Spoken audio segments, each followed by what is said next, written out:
Hello and welcome all of you. So let's start with our daily analysis of the Hindu newspaper dated 17th of February. So on the first page, there are a few news which we are going to discuss. First is about 86% polling in Tripura amid sporadic violence. So यहाँ पे हालांकि इसको as this is political news हम उसको इतना अच्छे से discuss नहीं करेंगे, रीज़न बीइंग कि हमारे एग्जाम पॉइंट ऑफ व्यू से politics news is not so important. But अगर देखा जाए तो इस साल की अगर बात की जाए इन द ईयर 2023 तो हमारे देश में देर आर 9 स्टेट जहाँ पे इस बार state legislative assembly, that means जो स्टेट के विधानसभा के जो चुनाव हैं वो अलग अलग राज्यों में होने हैं. अभी त्रिपुरा में हुए, फिर आने वाले समय में हम देखेंगे किस तरीके से कर्नाटका में यहाँ पर चुनाव होने हैं, देन राजस्थान, मध्य प्रदेश, छत्तीसगढ़ से करते हुए काफ़ी सारे राज्यों में यहाँ पर लगभग 9 राज्यों में इस साल हमारे यहाँ पे चुनाव होने वाले हैं. ठीक है. सेकेंड न्यूज़ जो इसको हम पढ़ने वाले हैं that is states must pay part of MNREGA's wages says union minister. So जो हमारे यहाँ पे यूनियन रूरल डेवलपमेंट मिनिस्टर है श्री गिरिराज सिंह जी, उन्होंने यहाँ पर स्टेटमेंट दिया.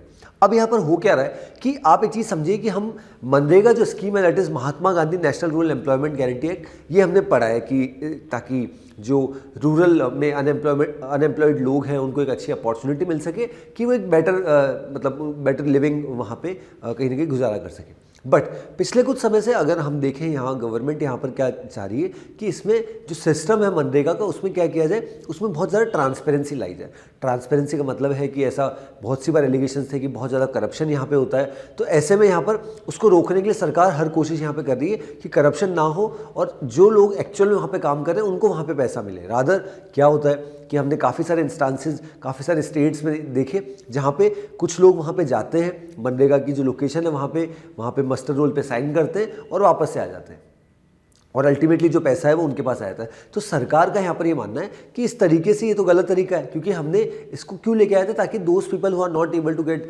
एम्प्लॉयड, जिनको एम्प्लॉयमेंट अपॉर्चुनिटी नहीं मिल रही, तो वो उनके लिए एक ऑल्टरनेट रहे. बट रादर लोग इसका गलत तरीके से इस्तेमाल कर रहे हैं. अब पिछले कुछ समय से यहाँ पे गवर्नमेंट ने क्या किया कि गवर्नमेंट का ये मानना है, even in the recent budget की मैं बात करता हूँ, यूनियन बजट 2023-2024 जो हमारी union finance minister Shrimati Nirmala Sitharaman ji ने जो प्रेजेंट किया, तो उसमें भी उन्होंने जो बजट का जो ओवरऑल कॉर्पस है उसको कम कर दिया गया. पहले जो बजट का कॉर्पस लगभग 89,000 करोड़ था अगर पिछले बजट की मैं बात करता हूँ इन द बजट 2022-2023, बट इस बार उसको लगभग 33% शॉर्ट करके 60,000 करोड़ का बजट का कॉर्पस कर दिया.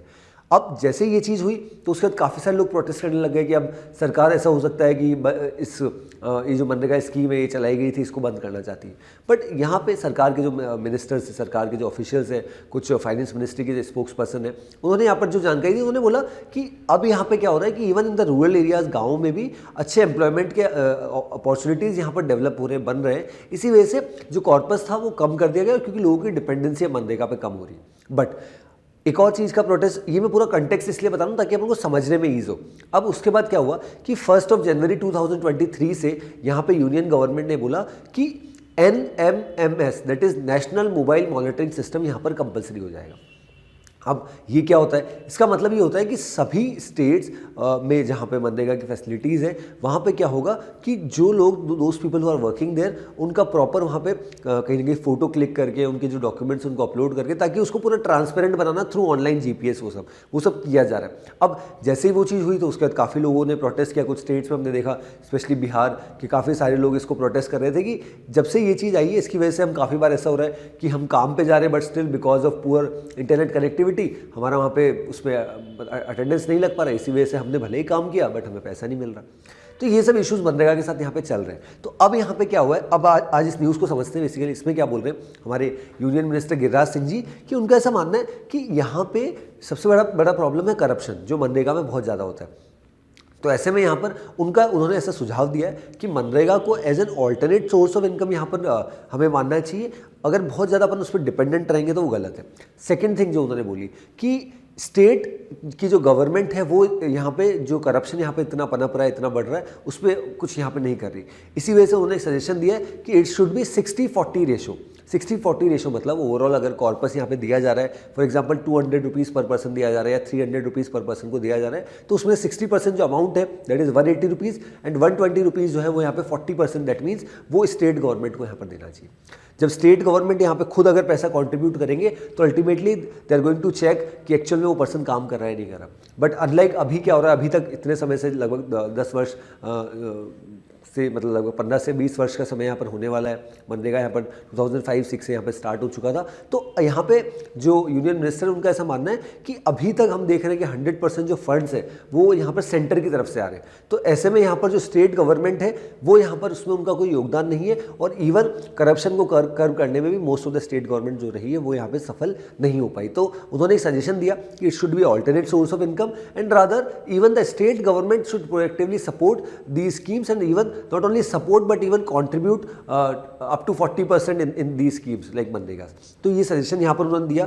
तो उसी के बाद यहाँ पे so that's why state must pay part of MNREGA, that means he is talking about this is my suggestion. ऐसा नहीं कि इंप्लीमेंट हो गया, बट 40% का उन्होंने यहाँ पर बोला है, says union minister Giriraj Singh ji. ठीक है, चलिए आगे बढ़ते हैं।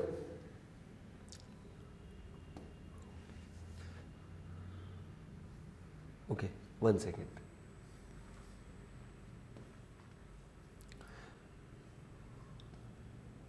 So we'll move directly to the editorial part, and today we'll be discussing only one editorial, that is about Delhi's recent elections, और अभी यहाँ पर क्या अपडेट है उससे रिलेटेड यहाँ पे पढ़ेंगे। So what the title says, reigning over the capital from above। So यहाँ पे ऑथर ने बात करी है, रिसेंटली हमने देखा कि दिल्ली में चुनाव हुए थे। दिल्ली में चुनाव, it is not about state legislative assembly elections और Lok Sabha elections, but this particular editorial is talking about जो म्यूनसिपल इलेक्शंस वहाँ पे हुए। तो ऐसे में यहाँ पर ऑथर ने, अगर हम यहाँ पे बात करते हैं, स्टार्ट किया कि क्या स्थिति रही। ओवरऑल 250 वार्ड्स वर देयर, उसमें से 134 एड वॉन बाय आम आदमी पार्टी और 104 बाय बीजेपी। अब नॉर्मली होता क्या, 250 वार्ड्स है तो आपको 50% प्लस 1 की मेजोरिटी चाहिए, that means 50% that is 125 plus 1 that is 126। और यहाँ पे कन्विंसिंग विन यहाँ पे जो आम आदमी पार्टी उनके पास आ चुकी, क्योंकि उनके पास लगभग 134 सीट्स यहाँ पे। तो ऑथर ने बोला कि भले ही यहाँ पे मेजोरिटी सरकार के पास है, मतलब आम आदमी पार्टी जो यहाँ पे स्टेट में यहाँ पर रूल भी कर रही है under the leadership of Shri Arvind Kejriwal ji, तो उनका ऐसा मानना है कि यहाँ पे अभी तक 3 ऐसे अटेम्प्ट हो चुके हैं जहाँ पे ऑलरेडी मेयर के जो पोस्ट के लिए यहाँ पे इलेक्टेड होने के लिए यहाँ प्रोसेस हुआ, बट क्योंकि यहाँ पर दोनों के बीच में that is BJP versus Aam Aadmi, both this political parties are at loggerheads here, तो दोनों के बीच में ये जो इश्यूज़ है वो इतने यहाँ पर हो गए। इवन हमने ये भी देखा कि वहाँ पे काफ़ी सारे जो झगड़े की स्थिति वहाँ पर पैदा हो गई और पुलिस को भी इंटरवीन करना पड़ा। तो इसी वजह से यहाँ पे रिसेंटली अब क्या हुआ है कि अब ये कंट्रोवर्सी और ज़्यादा यहाँ पर इसलिए बढ़ती जा रही है क्योंकि यहाँ पे क्या किया गया कि दिल्ली के जो लेफ्टिनेंट गवर्नर है श्री विनय कुमार सक्सेना जी, उन्होंने 10 लोगों को यहाँ पे अपॉइंट किया है, और ऐसा मानना है उनका कि ये जो 10 लोग हैं ये अल्टीमेटली क्या कर सकते हैं, ये वोट भी कर सकते हैं। तो अल्टीमेटली इससे होगा क्या कि 104 सीट्स है बीजेपी की, और शायद ऐसा हो सकता है most of this people may vote for BJP, तो सीट्स बढ़ सकती है, 114 हो सकती है।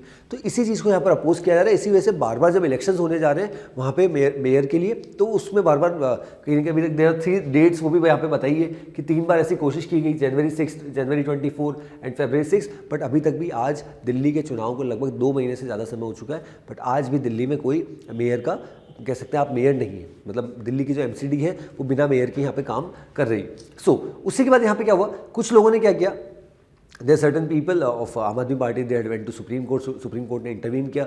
सुप्रीम कोर्ट ने बोला कि जो 10 लोग हैं ये इलेक्शंस नहीं लड़ सकते, बट जो फाइनल हियरिंग है अभी तक उनकी साइड से नहीं है। तो ऑथर का यहाँ पर ये मानना है कि क्या एक इलेक्टेड गवर्नमेंट जो ऑलरेडी यहाँ पर जीत चुकी है और एक क्लियर कट मेजोरिटी है, ऐसे में क्योंकि ये जो 10 लोग यहाँ पे विनय कुमार सक्सेना जी जो लेफ्टिनेंट गवर्नर है उनके द्वारा अपॉइंट किए गए, तो वो ultimately they should have experience, they should be someone जिन्होंने कुछ सेक्टर्स में बहुत कंट्रीब्यूट किया। तो जो लॉज यहाँ पर है वो क्या बोलते हैं वो पूरा यहाँ पर बताया गया। तो आप अपॉइंट कर सकते हो, बट उनके पास ये राइट नहीं है कि वो वोट करें। बट यहाँ पे अब इशू ये हो रहा है कि बीजेपी बोल रही है कि these people are definitely going to vote, और आम आदमी पार्टी इसको अपोज कर रही है। तो इस वजह से पूरा ये जो इशू यहाँ पर दोनों पॉलिटिकल पार्टीज़ के बारे में चल रहा है। यहाँ पे सब आर्टिकल्स बता रहे हैं, article 243 are sub clause 2 sub clause 1 of the constitution, और यहाँ पे 73rd और 74th कॉन्स्टिट्यूशन की बात की गई। 73rd और 74th कॉन्स्टिट्यूशन बात करते हैं ऑटोनॉमी इन, यहाँ पे म्यूनसिपल इलेक्शंस की बात करें या विलेज पंचायत की बात करें तो उनको और यहाँ पे कहीं ना कहीं डिसेंट्रलाइजेशन की बात की जाती है, उनको और फ्रीडम दी जाती है। बट यहाँ पे बेसिकली हो क्या रहा है कि ये जो पॉलिटिकल टसल यहाँ पे चल रहा है, और इसके पहले भी जब हमने देखा शुरुआत करी तो बीजेपी ने जो यहाँ पे दिल्ली में 3 अलग अलग म्यूनसिपल कॉर्पोरेशन हुआ करते थे, नॉर्थ, ईस्ट एंड साउथ, तो उसको भी यहाँ पे चेंज कर दिया गया और सिंगल यहाँ पे थ्रू NCT एक्ट यहाँ पे जो लाया गया 2019, that is passing of the government of national capital territory of Delhi amendment act 2021। उसके बाद क्या हो गया, एक सिंगल यहाँ पे क्या हो गया, अब सिंगल मेयर ही रहेगा। पहले 3 मेयर होते थे अलग अलग, नॉर्थ, साउथ और ईस्ट दिल्ली के। तो अब यहाँ पे ऑर्डर ने क्या बोला कि बेसिकली इसकी वजह से यहाँ पे स्पेशली सबसे बड़ा इशू ये आ रहा है कि आप 73rd और 74th कॉन्स्टिट्यूशनल अमेंडमेंट जो हुआ that empowers these municipal corporation के वो अपने डिसीजन ले सके, वो अपने जो लोग हैं उनकी जो बेसिक फैसिलिटीज, बेसिक जो उनकी ज़रूरत है उनको यहाँ पर पूरा कर सके। बट यहाँ पे the biggest problem what is coming is that these people are not supporting, and even ये जो पॉलिटिकल टसल अगर चलता रहेगा तो दिल्ली की जनता के लिए खराब है, राइट।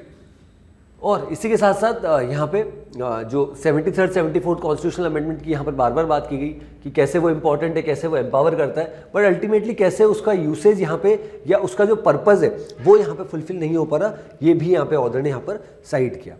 अब यहाँ पे इसी के साथ साथ कुछ मिशंस की बात की, that is national level urban program such as Jawaharlal Nehru national urban renewal mission की बात की गई, स्मार्ट सिटी मिशन की बात की गई। तो उसके तहत अर्बन डेवलपमेंट में डेफिनेटली कंट्रीब्यूशन होगा। बट ये जो पर्टिकुलर केस है ये क्लियरली शो करता है कि जो पॉलिटिकल पार्टी है एट द सेंटर वो चाहती है, दैट इज बीजेपी, वो चाहती है कि वो दिल्ली को कंट्रोल रखे, और इसी वजह से कोशिशें बार बार की जा रही है। बट अल्टीमेटली एक अगर पॉलिटिकल पार्टी ऑलरेडी चुनाव जीत गई दैट मीन्स उनके पास एक मेजोरिटी है, तो ऐसे में उस मैंडेट का यहाँ पर सम्मान होना चाहिए, ऐसा यहाँ पर ऑर्डर का मानना है। और इसी के साथ साथ यहाँ पे एंडिंग में ऑर्डर ने बेसिकली बात की है कि द रीजंस व्हाई यूनियन और state government interfere in local governments is often not because of such discernible objective but are driven by desire to accumulate यहाँ पे more and more power. That is यहाँ पे लोगों को जो political parties है उनको पावर चाहिए, उसी चीज़ का ध्यान में रखते हुए इस तरीके के इंसिडेंट हमें देखने को मिलते हैं। तो यहाँ पे ऑर्डर ने क्लियरली यहाँ पर क्रिटिसाइज़ किया है ये जो विनय कुमार सक्सेना जी का जो कहीं ना कहीं मूव था कि 10 लोगों को अपॉइंट किया, अब उनको बोला जा रहा है कि they are going to vote, और उसके बाद यहाँ पे बीजेपी और आम आदमी पार्टी के बीच में, दोनों पॉलिटिकल पार्टीज़ के बीच में यहाँ पे बहुत ज़्यादा इशूज़ यहाँ पर देखने को मिल रहे हैं। So this was about this news, sorry this was about this editorial. So जिसको हमने अच्छे से समझा बेसिकली यहाँ पर क्या हुआ, और politics, though this is relating to politics but फिर भी ये काफ़ी समय से बार बार न्यूज़ में था, तो आज हमने डिस्कस कर लिया। ठीक है, text and context, then will move directly to the news section. चलिए, Indian air force acquisition of 114 fighter jets to be part of major procurement plan. So यहाँ पे काफ़ी समय से हम डिस्कस कर रहे हैं कि किस तरीके से जो मोदी गवर्नमेंट है under the leadership of honourable prime minister mister Modi, तो काफ़ी सारे सेक्टर्स में बहुत अच्छे से यहाँ पर काम कर रहे हैं, और इवन हमारे डिफेंस के जो प्रोक्योरमेंट्स हैं उनमें भी बहुत अच्छे से काम कर रहे हैं। अब यहाँ पे इंडियन एयरफोर्स ने बोला है कि हम यहाँ पे हमारा जो प्रोक्योरमेंट है उसको और यहाँ पे बढ़ाएंगे, क्योंकि अभी हमारे जो ओवरऑल सैंक्शन 42 स्क्वाड्रंस जो कह सकते हैं एयरफोर्स के होने चाहिए, उसमें से अभी तक 31 स्क्वाड्रंस ही है फाइटर्स के।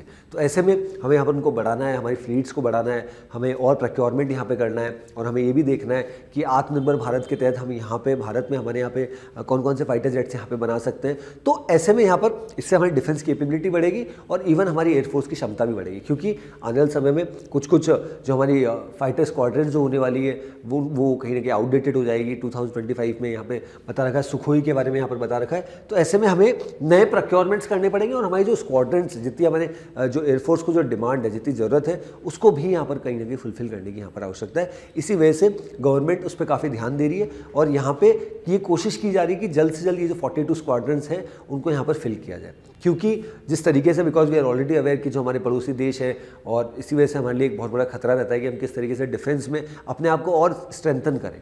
हमने अभी रिसेंटली ये जो एरो एक्सपो यहाँ पर बेंगलुरु में जो चल रहा है उसको भी यहाँ पे अच्छे से डिस्कस किया कि उसमें क्या हो रहा है। लगभग 98 कंट्रीज से लोग यहाँ पे आ रहे हैं, और हमने जो लाइट कॉम्बैट एयरक्राफ्ट प्रचंडा और काफ़ी सारी चीज़ें जो यहाँ पे बनाई है वो सब भी यहाँ पे दर्शाई जा रही है कि किस तरीके से हम यहाँ पे काम करें, specially with respect to defence और एयरफोर्स। तो इसी वजह से यहाँ पे यही बता रखा है कि MiG not Sukhoi but MiG का 21 का जो स्क्वाड्रन दैट इज लिखा है यहाँ पे, the Indian air force is set to phase out the remaining 3 MiG 21 squadrons by 2025। That means 2025 तक और स्क्वाड्रन्स, क्योंकि ऑलरेडी 42 हमको चाहिए, उसमें ऑलरेडी भी 31 है, तो ऐसे में आने वाले समय में और कम हो जाएंगे। तो इसी वजह से, हालांकि उसमें समय 2025, तो गवर्नमेंट भी इसी तरफ कोशिश कर रही है कि उन्होंने जो बोला है कि 42 स्क्वाड्रन्स ओवरऑल होने चाहिए, तो उसको जल्द से जल्द फिल किया जाए, और आने वाले समय में और ज़्यादा जो प्रोक्योरमेंट है वो किया जाए, सो दैट हमारी जो एयरफोर्स की कैपेबिलिटी, आर्म फोर्सेस की कैपेबिलिटी जो है उसको और यहाँ पे बढ़ाया जा सके। सो this was about this news, जहाँ पे पूरा उसके बारे में बता रखा है कि कौन कौन सी जो हमारी स्ट्रेंथ है। 31 फाइटर स्क्वाड्रंस यहाँ पे है, सेंक्शन 42 है, ये पूरा यहाँ पे बता रखा है, और लाइट कॉम्बैट एयरक्राफ्ट के बारे में बता रखा है और किस तरीके से हम प्रोक्योरमेंट यहाँ पे करने वाले।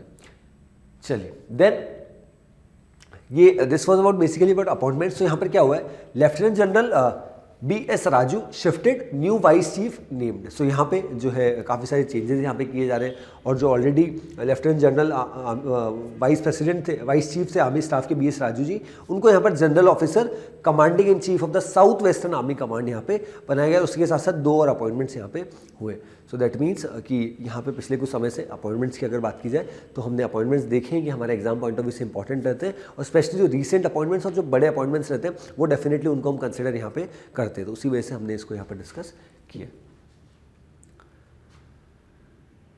चलिए नेक्स्ट पे आ जाते हैं। Okay, Modi opens Aadi Mahotsav, says world has a lot to learn from tribes. So यहाँ पे हमारे honourable prime minister Shri Narendra Modi ji, उन्होंने यहाँ पर आदि महोत्सव का यहाँ पर अनावरण किया। कहाँ पे, न्यू दिल्ली में।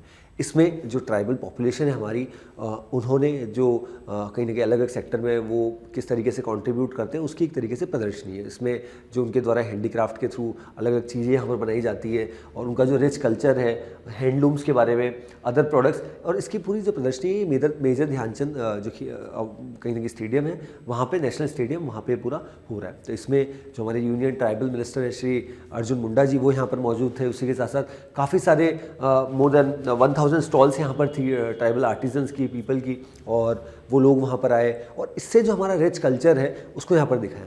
ऑनरेबल प्राइम मिनिस्टर ने उनके एड्रेस में बताया कि किस तरीके से जो आदिवासीज है, ट्राइबल पीपल है, उनका किस तरीके से हमारे देश में कंट्रीब्यूशन रहा है, किस तरीके से उनके द्वारा जो बड़े इश्यूज़ है, स्पेशली क्लाइमेट चेंज और ये जो वर्ल्ड में देखने को मिल रहे हैं, तो ऐसे में उनके द्वारा जो चलाई गई मुहिम जो है, और वो किस तरीके से पूरा सर्वाइव करते हैं, तो वो चीज़ें कहीं ना कहीं बहुत ज़्यादा लर्न करने वाली है। ऐसे में काफ़ी सारे कंट्रीब्यूशन जो है, और जो इनके लीडर्स हैं बिरसा मुंडा जी के बारे में, सबके बारे में यहाँ पर ऑनरेबल प्राइम मिनिस्टर ने इस चीज़ को हाईलाइट किया कि डेफिनेटली ट्राइबल पीपल का जो रोल है इन इंडिया वो बहुत इमेंस है, और बहुत ज़्यादा यहाँ पर कहीं ना कहीं बड़ा रोल यहाँ पे ये लोग प्ले करते हैं। इसी के साथ साथ ऑनरेबल प्राइम मिनिस्टर ने ये भी बताया कि अब हम पिछले कुछ समय में, जब से हम सरकार में हैं, हम काफ़ी कोशिश कर रहे हैं कि काफ़ी सारे जो आदिवासी लोग हैं उनको मेन स्ट्रीम में लाया जाए। मेन स्ट्रीम में लाया जाए दैट मीन्स जो उनकी एथनिसिटी उसको ख़त्म ना किया जाए, बट जो उनके बच्चे हैं उनको बेटर फैसिलिटीज़ यहाँ पर in terms of school provide की जाए, एजुकेशन की अच्छी फैसिलिटीज़ प्रोवाइड की जाए, उनको हेल्थ केयर की अच्छी फैसिलिटीज़ प्रोवाइड की जाए, और काफ़ी सारी स्कीम्स यहाँ पर मोदी गवर्नमेंट यहाँ पर उनके लिए चला रही है। उनको भी यहाँ पर ऑनरेबल प्राइम मिनिस्टर ने हाईलाइट किया कि किस तरीके से जो हमारे कह सकते हैं कि आदिवासी लोग हैं, ट्राइबल पीपल हैं, उनकी लाइफ में और एक बेटर कह सकते हैं कि standard of living, better opportunity, सब चीज़ यहाँ पे मिले, इसकी कोशिश यहाँ पे जो उनकी सरकार है वो यहाँ पे कर रही है। तो उन सब चीज़ को चीज़ के बारे में बताया। That is he also talk about सबका साथ, सबका विकास, सबका विश्वास एंड सबका प्रयास, जिसकी तरफ यहाँ पे जो पूरी गवर्नमेंट है यहाँ पे आगे बढ़ रही है। चलिए next is about okay, IT department concludes survey at BBC offices in Delhi and Mumbai. So यहाँ पे क्या हुआ है कि जब से हमने देखा पिछले 3 दिन हो गए कि जो इनकम टैक्स डिपार्टमेंट है उन्होंने BBC that is British broadcasting corporation, जिसके 2 ऑफिसेज है भारत में, that is first in Delhi and Bombay, उसके ऊपर सर्वे किया। देखिए इनकम टैक्स का हम हमेशा देखते हैं कि रेड होती है, बट यहाँ पे सर्वे है क्योंकि कुछ ऐसी इरेगुलरिटीज यहाँ पे पता चली है। जो इनकम टैक्स डिपार्टमेंट है कि BBC कॉर्पोरेशन ट्रांसफर प्राइसिंग यहाँ पे कर रहा है, जिसकी वजह से इंडिया में ये कहीं ना कहीं टैक्स की चोरी कर रहा है, या ट्रांजैक्शन जो इंडिया से ही पॉसिबल है उस ट्रांजैक्शन को रूट करके उनके जो दूसरे ब्रांच ऑफिसेज है BBC के, उनके जरूर रूट कर रहा है। तो ऐसे में हो क्या रहा है कि इंडिया में कोई प्रोडक्ट है उसको कम रेट में पहले सिंगापुर के BBC में बेचा जा रहा है, फिर वो अल्टीमेटली जिस पर्सन को वो सर्विसेज बेची जानी थी वो बेची जा रही। रादर वो जो सर्विसेज है वो डायरेक्टली इंडिया से एक्स पर्सन को यहाँ पर बेची जा सकती थी, बट उसमें क्या होता है, उसमें यहाँ पर क्योंकि इंडिया में टैक्स है और सिंगापुर में फॉर एग्जाम्पल इतना टैक्स नहीं है अगर हम कंपेयर करते हैं, तो ऐसे में इस तरीके के रूट्स किए जा रहे हैं थ्रू दिस। तो ऐसे में this is called transfer pricing, और ऐसे ही एलिगेशंस का पता चला था किसको, इनकम टैक्स डिपार्टमेंट को, कि BBC इन सब चीज़ों में इन्वॉल्व है। तो अब यहाँ पे क्या हुआ, हमने देखा BBC के जो 2 ऑफिसेज हैं, एक दिल्ली में और एक बॉम्बे में, वहाँ पे जो इनकम टैक्स डिपार्टमेंट है उन्होंने वहाँ पर रेड सर्वे किया, और उस सर्वे में काफ़ी सारे लोग डॉक्यूमेंट जो है, काफ़ी सारे कंप्यूटर्स जो है उनको यहाँ पर, काफ़ी सारे कुछ डॉक्यूमेंट जो है उनको यहाँ पर कैप्चर किया, और अल्टीमेटली अब इसके ऊपर डिसीजन यहाँ पर लिया जाएगा कि क्या सच में BBC उसमें इन्वॉल्व इन्वॉल्व था या नहीं। बट जैसे ही यहाँ पर कंट्रोवर्सी आई, हमने देखा कि काफ़ी जो नेशनल पार्टीज़ है, कांग्रेस और इवन टीएमसी, काफ़ी सारी पॉलिटिकल पार्टीज़ अपोज कर रही है कि क्योंकि यहाँ पर लगभग 2 से ढाई महीने पहले हमने देखा था कि बीबीसी जो ब्रिटिश ब्रॉडकास्टिंग कॉरपोरेशन है, उन्होंने ऑनरेबल प्राइम मिनिस्टर के खिलाफ जो गुजरात राइट्स थे उसकी एक डॉक्यूमेंट्री यहाँ पर चला दी। तो उसके बाद जो इंडियन गवर्नमेंट है उन्होंने क्या किया, वो सब वीडियोज़ और वो जो कंटेंट था उसको पूरा का पूरा हटा दिया। तो ऐसे में यहाँ पर जो अपोजिशन लीडर्स है उनका ऐसा मानना है कि जो मोदी गवर्नमेंट है वो यहाँ पर कहीं ना कहीं बदला ले रही है कि जिस तरीके से बीबीसी ने एक डॉक्यूमेंट्री चलाई थी, इसी वजह से इनकम टैक्स की यहाँ पर रेड पड़ी। बट बेसिकली यहाँ पर this is not a raid, this is basically survey, क्योंकि ट्रांसफर प्राइसिंग और अदर एलिगेशंस यहाँ पे बीबीसी को के ऊपर लगे हैं। एलिगेशंस लगे, दैट मीन्स ऐसी जानकारी यहाँ पर मिली, हालांकि उसका कोई सत्यापन नहीं हुआ, कोई सच्चाई नहीं है अभी तक कि क्या ही इसमें सच में इन्वॉल्व है, बट क्योंकि इनको हिंट लगी इनकम टैक्स डिपार्टमेंट को, इसी वजह से ये जो सर्वे है ये किया जा रहा है। चलिए आगे बढ़ते हैं। Then supreme court non committal on early hearing on collegium system. So यहाँ पे बात की जा रही collegium system. Collegium system basically क्या है, that is about recommendation of जजेस। तो ऐसे में अगर मैं बात करता हूँ कि सुप्रीम कोर्ट में, हाई कोर्ट में अगर जजेस का अपॉइंटमेंट होता है तो थ्रू रिकमेंडेशन होता है, मतलब काफ़ी सारे तरीके होते हैं एग्जाम्स के थ्रू और on the basis of experience. But supreme court collegium 5 member committee होता है जो सुप्रीम कोर्ट में जजेस को अपॉइंट करता है। और अभी जो हम देखें टोटल जो सैंक्शन स्ट्रेंथ है दैट इज 34, मैक्सिमम जजेस हो सकते हैं 33+1, और उसमें जो हेड होते हैं वो ऑनरेबल सीजेआई होते हैं, अभी डीवाई चंद्रचूड़ जी। और in the same way high court की बात की जाए तो 3 मेंबर कॉलेजियम होता है और उसमें सीनियर मोस्ट जजेस होते हैं। अब यहाँ पे क्या हो रहा है, पिछले कुछ समय से हम देख रहे हैं कि एग्जीक्यूटिव और जुडिशरी में बहुत इश्यूज चल रहे हैं। एग्जीक्यूटिव का मानना है कि ये जो जुडिशियल अपॉइंटमेंट है ये अपने आप में गलत है और इसमें चेंजेस किए जाने चाहिए। और उन्होंने क्लियरली ये बोला कि हम ऐसा नहीं चाहते कि कॉलेजियम सिस्टम बंद हो जाए, बट अल्टीमेटली सबसे बड़ा प्रॉब्लम ये है कि दीज पीपल आर ऑलरेडी जजेस और यही लोग आने वाले जजेस को अपॉइंट कर रहे हैं, तो सिस्टम में फॉल्ट है। बट जुडिशरी का ऐसा मानना है कि अगर एग्जीक्यूटिव या सरकार कहीं ना कहीं हमारे जुडिशियल डिसीजंस में ही इन्वॉल्व हो जाएगी और जजेस को ही वहाँ पे बिठा देगी, इनके खुद के जजेस को, तो वो तो गलत है और अपॉइंटमेंट्स ही इनके थ्रू होगा। तो ये इश्यूज यहाँ पर चल रहे हैं। तो अब यहाँ पे क्या हुआ, कुछ लोगों ने यहाँ पर जो पिटिशंस फाइल की थी उसके बाद अल्टीमेटली ऑनरेबल डीवाई चंद्रचूड़ जी ने बोला कि हम इसकी तरफ देख रहे हैं, बट कोई डेडलाइन नहीं दी कि कब इसके बारे में बातचीत हम लोग सुप्रीम कोर्ट में करने वाले। बट यहाँ पे एनजेएसी जो है, नेशनल जुडिशियल अपॉइंटमेंट कमीशन, उसकी भी यहाँ पर बात की गई जो 2015 में आया था। उसको क्लियरली यहाँ पर सुप्रीम कोर्ट के जो उस समय के former chief justice of India, उन्होंने स्ट्राइक डाउन कर दिया कि हम इसको किसी भी तरीके से सपोर्ट नहीं करते एनजेएसी जो है। और यहाँ पर हम अगर सरकार का पक्ष देखें, सरकार ने बोला कि हम कॉलेजियम सिस्टम को बंद नहीं करना चाहते, बट हम चाहते हैं कि कुछ लोग, 1 या 2 लोग ऐसे हो जो इंडिपेंडेंट हो, वो भी सिस्टम का हिस्सा हो, उस कॉलेजियम सिस्टम का हिस्सा हो, ताकि जो अपॉइंटमेंट्स है वो एक फ्री एंड फेयर तरीके से हो सके, रादर देन जो अभी हो रहा है, ऐसा यहाँ पर सरकार का मानना है। इसी वजह से ही एग्जीक्यूटिव और जुडिशरी के बीच में कब से इशूज चल रहे हैं, और इसी की वजह से हमने देखा यूनियन लॉ मिनिस्टर हो गए, हमारे ऑनरेबल वाइस प्रेसिडेंट हो गए जगदीप धनखड़ जी, उनके द्वारा अलग अलग समय पर स्टेटमेंट दिए जा रहे हैं। और अब यहाँ पे काफ़ी सारे कह सकते हैं मैं लॉयर्स की या जो जुडिशरी से इन्वॉल्व है या जो एडवोकेसी इस पूरे फील्ड से इन्वॉल्व है, तो एक कहीं ना कहीं डिवाइड यहाँ पर आ गया है। काफ़ी लोगों का मानना है कि ये कॉलेजियम सिस्टम बहुत आउटडेटेड है, पुराना है और गलत है। कुछ लोगों का मानना है कि ये सही है और ये सही तरीके से यहाँ पर जुडिशियल अपॉइंटमेंट्स होते हैं। तो ये टसल यहाँ पर चल रहा है, बट अभी इसकी कोई डेट यहाँ पे नहीं दी गई है by the honourable CJI DY Chandrachud ji. चलिए आगे बढ़ते हैं। Then next news, Any panel other than a JPC will be an exercise in exoneration, says Congress और अडानी इशू। सो यहाँ पे बात की जा रही जो अडानी ग्रुप और हिंडनबर्ग की जो इशू है उसके बारे में। अडानी हिंडनबर्ग की जो न्यूज़ है हमने बहुत अच्छे से यहाँ पे क्लास में डिस्कस करी न्यूज़पेपर एनालिसिस में कि क्या रीज़न है, क्या एलिगेशंस लगे और क्या पूरी कंट्रोवर्सी है। अब यहाँ पे बात करें रिसेंटली यहाँ पर जो सेंटर है, उनके जो एडवोकेट है अटॉर्नी जनरल और जो सॉलिसिटर जनरल तुषार मेहता जी, उन्होंने सुप्रीम कोर्ट को बोला कि हम तैयार हैं अगर एक कमेटी बनती और वो पूरा उसको ओवरलुक करती, बट हमारा ये मानना है कि उस कमेटी में जो लोग रहे वो सीक्रेटली एनवेलप में हम आपको दें और उस तरीके से अपॉइंटमेंट हो। तो ऐसा यहाँ पर सुप्रीम कोर्ट को बोला गया।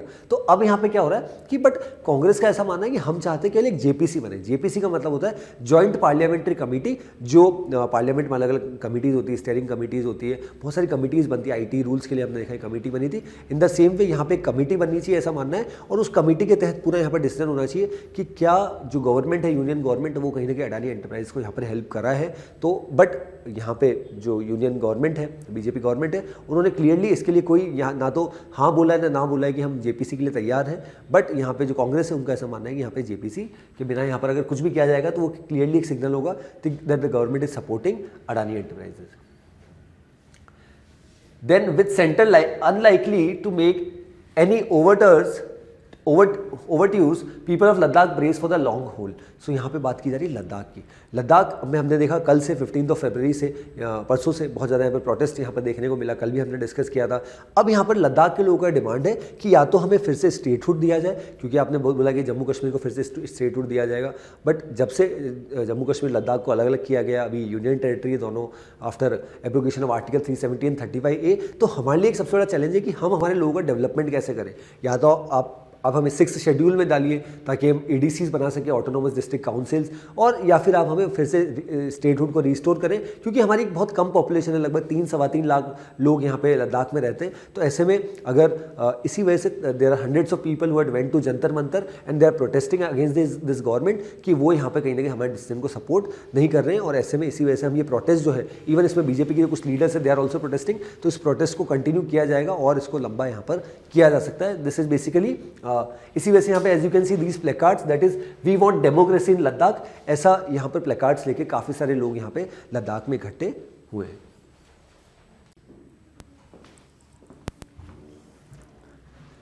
ओके, चलिए नेक्स्ट न्यूज देखते हैं। 12 cheetahs from South Africa likely to reach India today. So पहले हमने देखा था कि लगभग 8 चीता जो है वो नामीबिया से आए थे, अब यहाँ पे 12 और चीता को यहाँ पर भारत में लाया जा रहा है और उनको भी मध्य प्रदेश में ही यहाँ पे रखा जाएगा, कूनो नेशनल पार्क में। पहले उनको एक सेक्लूडेड एनवायरनमेंट में रखा गया था और अब यहाँ पर उनको एक बड़े एनवायरनमेंट में छोड़ दिया, और ऐसा माना जा रहा है कि क्योंकि एक सबसे बड़ा चैलेंज ये था कि क्या जो नामीबिया में एनवायरनमेंट है उसमें चीताज आराम से यहाँ पे फल फूल रहते, क्या वो भी वही सिचुएशन वैसा इंडिया दे पाएगा। तो उसी वजह से हमने काफ़ी सारी रिसर्च करी और फाइनली यहाँ पर जो है कूनो नेशनल पार्क मध्य प्रदेश में फाइनल किया। अब जो 12 चीताज और आ रहे हैं साउथ अफ्रीका से, उनको भी कूनो नेशनल पार्क में रखा जाएगा। कुछ समय तक उनको अंडर सुपरविजन यहाँ पे रखा जाएगा, एक छोटे एनवायरनमेंट में रखा जाएगा, फिर उनको बाद में कुछ समय बाद जब वो उस एनवायरनमेंट में क्लाइमेट में ढल जाएंगे फिर उनको बड़े एरियाज़ के लिए छोड़ दिया जाएगा, ऐसा यहाँ पर मिनिस्ट्री ने बताया है। और जो यूनियन हमारी मिनिस्ट्री एनवायरमेंटल मिनिस्ट्री, उन्हीं के द्वारा बताया गया, that is 12 cheetahs from South Africa this weekend they are going to come to India. और ये C-17 जो हमारा ग्लोब मास्टर एयरक्राफ्ट है बोइंग का, उसमें आ रहा है इंडियन एयरफोर्स का। चलिए नेक्स्ट पे आते हैं। Then we'll move to the world section. So this news is basically about the Russia-Ukraine conflict. That is Russia's monstrous bureaucracy is impeding Ukraine war. Wagner chief. So यहाँ पे Wagner जो है उनके जो चीफ है, हेड है, उन्होंने यहाँ पर जानकारी दी कि रशिया जिस तरीके से यहाँ पर अटैक कर रहा है और अभी कुछ सिटीज़ को यहाँ पर कैप्चर करने की कोशिश कर रहा है, तो इसमें समय काफ़ी लगेगा। दैट मीन्स रशिया के लिए, और हमें ऑलरेडी पता है कि लगभग 6 से 7 दिन बाद 24 फरवरी 2023 को रशिया यूक्रेन वॉर को 1 साल का समय हो जाएगा। और अब यहाँ पर रशिया और ज़्यादा ऑफेंसिव मोड में आ चुका है, यूक्रेन और ज़्यादा यहाँ पर जो डिफेंस इक्विपमेंट्स है वो डिमांड कर रहा है वेस्टर्न कंट्रीज से। काफ़ी सारी countries US, UK, Germany, France, यहाँ पे उन्होंने बोला है कि हम टैंक्स यहाँ पे प्रोवाइड करेंगे, बट वो टैंक्स प्रोवाइड करने में लगभग 2 से 3 महीने का समय यहाँ पर डेफिनेटली लगेगा। ये कोई ईजी टास्क नहीं होने वाला। तो यहाँ पे वैगनर के चीफ ने बोला कि हम अब कुछ सिटीज़ को, बैकमुट और दूसरी सिटीज़ को यहाँ पर यूक्रेन की कैप्चर करना चाह रहे हैं, बट वो इतना ईजी नहीं है, उसमें मार्च अप्रैल तक का समय यहाँ पर लग सकता है। बट यहाँ पर अगर हम इसका क्रक्स समझें तो किसी भी तरीके से यहाँ पर साल भर होने आ गया है, बट फिर भी किसी भी तरीके का यहाँ पर डेडलॉक हमें या सीज फायर देखने को नहीं मिल रहा